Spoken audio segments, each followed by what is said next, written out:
आप देख रहे हैं BDS न्यूज़ 563। आज मैं उपस्थित हूँ गया जिला के अंतर्गत अतरी प्रखंड के ग्राम चहल मुडेरा में, और यहाँ हमारे सामने मौजूद हैं राष्ट्रीय सिंगर, बहुजन मंच के राष्ट्रीय सिंगर राजकुमार यादव जी, और मैं इनसे बात करता हूँ। सर, सबसे पहले मेरा BDS न्यूज़ में आपका स्वागत है। बहुत बहुत धन्यवाद करता हूँ, सादर जय भीम करता हूँ, नमो बुद्धाय करता हूँ। और सर, सबसे पहले मैं ये क्वेश्चन करना चाहूँगा सर कि आपने ये मिशन सिंगर को ही क्यों अपना ध्येय माना है? क्या चीज़? आपने अपने जीवन में मिशन सिंगर गाने का ही क्यों सोच रखा है? कारण देखिए ये है कि गीतें कुछ तो अश्लील होती हैं, कुछ सामाजिक होती हैं जी। और कुछ पाखंडी होती हैं जी। और मैंने बहुत काफ़ी दिन तक रामायण, महाभारत, शिव पुराण सारी चीज़ों को गाया। जी। तब मुझे बाबा साहब के बारे में, बुद्ध के बारे में, गुरु रविदास के बारे में मुझे पता नहीं था। लेकिन जब हमने बोधिसत्व बाबा साहब अम्बेडकर के लिए पढ़ा और तथागत बुद्ध को हम जब पढ़े, तब हम समझ गए कि हमारा समाज मंच देता है, हमारा समाज माइक देता है, हमारा समाज पैसा खर्च करता है, लेकिन हम जा कर के वहाँ ब्राह्मणवाद को बढ़ाने का काम करते हैं।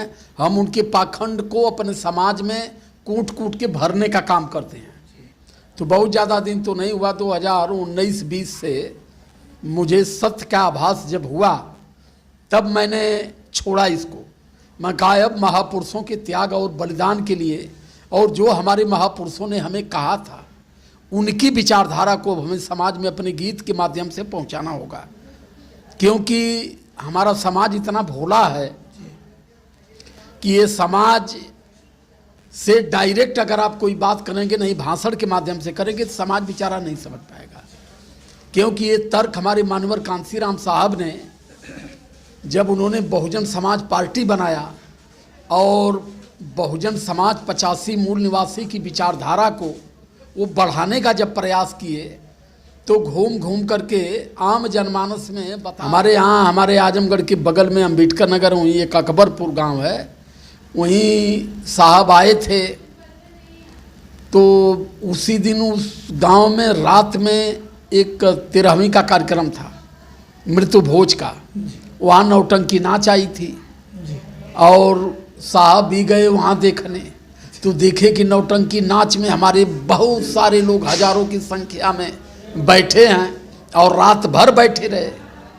तो साहब ने सोचा कि हमारे समाज को समझाने के लिए किसी मनोरंजन के तहत अगर समाज को समझाया जाता है, तब ये समाज हमारी बात समझेगा।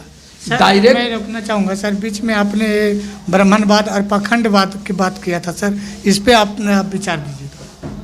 देखिए, पाखंड का मतलब कि जिसका कोई मतलब नहीं है, जो टोटल झूठ है, टोटल असत्य है, लेकिन लोगों के सर खुले तौर पर कैसे आप कह सकते हैं कि टोटल का टोटल पाखंडवाद है? टोटल पाखंड ही है, पूरा चैलेंज करके कह रहे हैं। हम तो पूरे भारत के शंकराचार्यों को चैलेंज किया है कि अगर कोई सत्य है तो हमें इसमें दोषी कौन है? ब्राह्मण है, ब्राह्मणवाद के खिलाफ है बोल रहे हैं, या ब्राह्मण के खिलाफ? देखिए, हम ब्राह्मण खिलाफ तो कभी नहीं बोले हैं जी।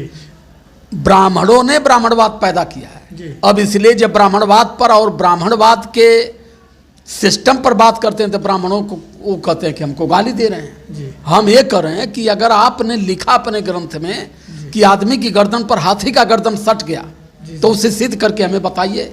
और अब वो कर रहे हैं, अरे ये सब तो मुगलों ने कर दिया, हम लोगों ने नहीं किया। तो मुगल अगर इस चीज़ को किए हैं तो आप उसको एक्सेप्ट करिए और कहिए कि ये गलत है। ये टोटल शिव पुराण गलत है कि आदमी गर्दन पर हाथी का गर्दन नहीं लग सकता।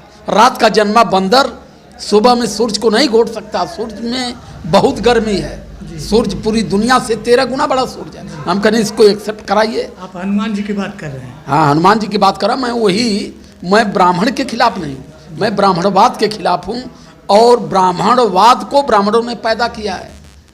तो मैं इसलिए कह रहा हूँ कि इस चीज़ को आप लोग एक्सेप्ट कर लो।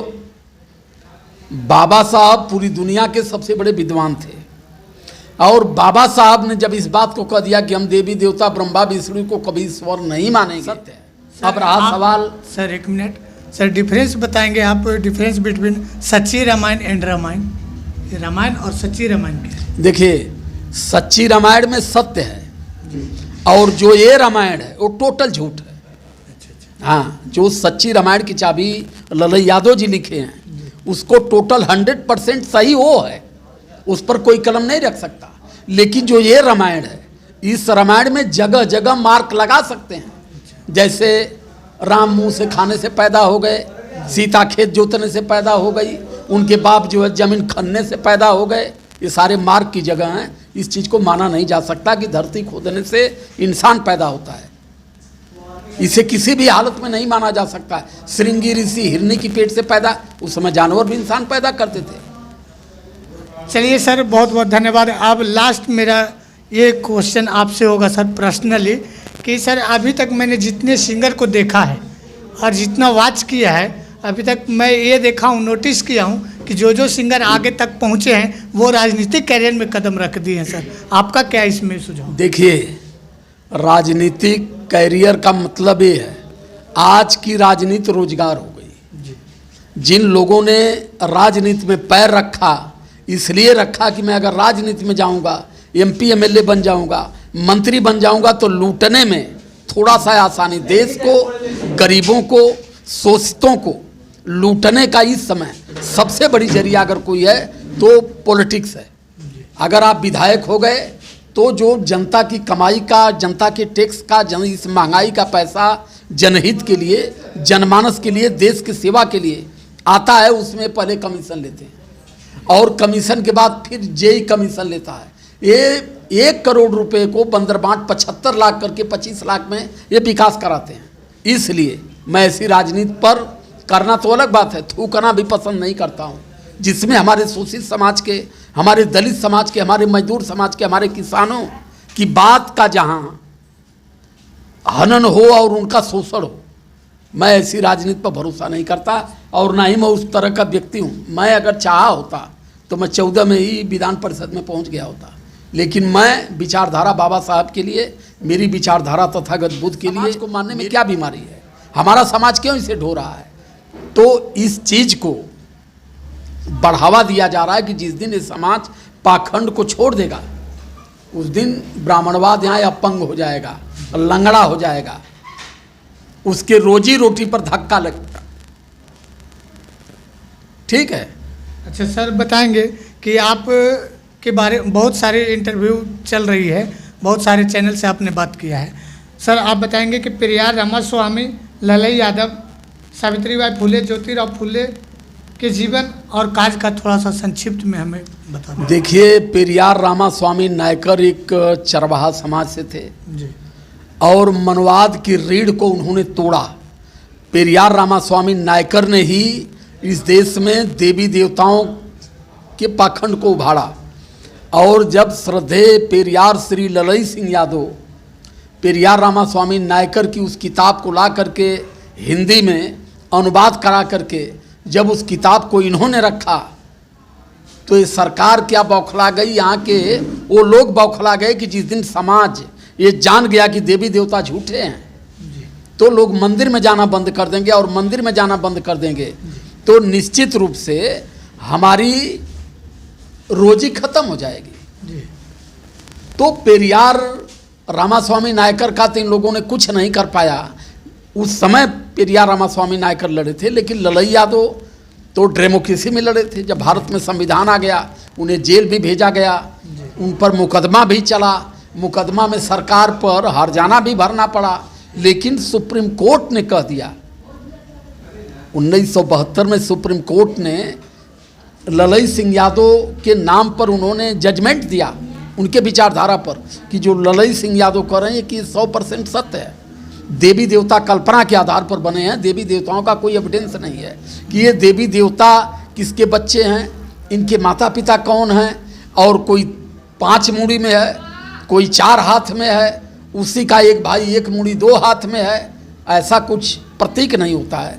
इसलिए ललई यादव के उस सच्ची रामायण की चाबी पर सुप्रीम कोर्ट ने ये कहते हुए जजमेंट दिया, हिंदू कोई धर्म नहीं है, हिंदू गाली शब्द है।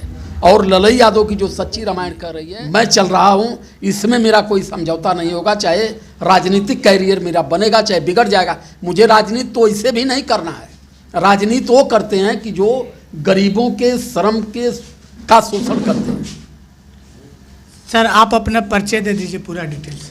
राजकुमार यादव मेरा नाम है, लोक संगीत बिरहा महासंघ का राष्ट्रीय प्रेसिडेंट हूँ और अपने महापुरुषों की विचारधारा को अपने गीत संगीत के माध्यम से बढ़ाता हूँ। मेरा घर आजमगढ़ है, मेरा गांव और मेरा पोस्ट, मेरा ब्लॉक सठियाव है। चलिए बहुत बहुत धन्यवाद राजकुमार जी। और आप सुन रहे थे राजकुमार यादव जी से, जो इन्होंने कहा कि मैं राष्ट्रीय मिशन सिंगर का प्रेसिडेंट हूँ। ये परिचय का मोहताज नहीं है। आप इनको यूट्यूब के माध्यम से टीवी चैनल पर भी देख सकते हैं। आज तक इतना ही, देखते रहिए BDS न्यूज़ 563। कैमरामैन ग्रीस के साथ मैं राजू कुमार, नमस्कार।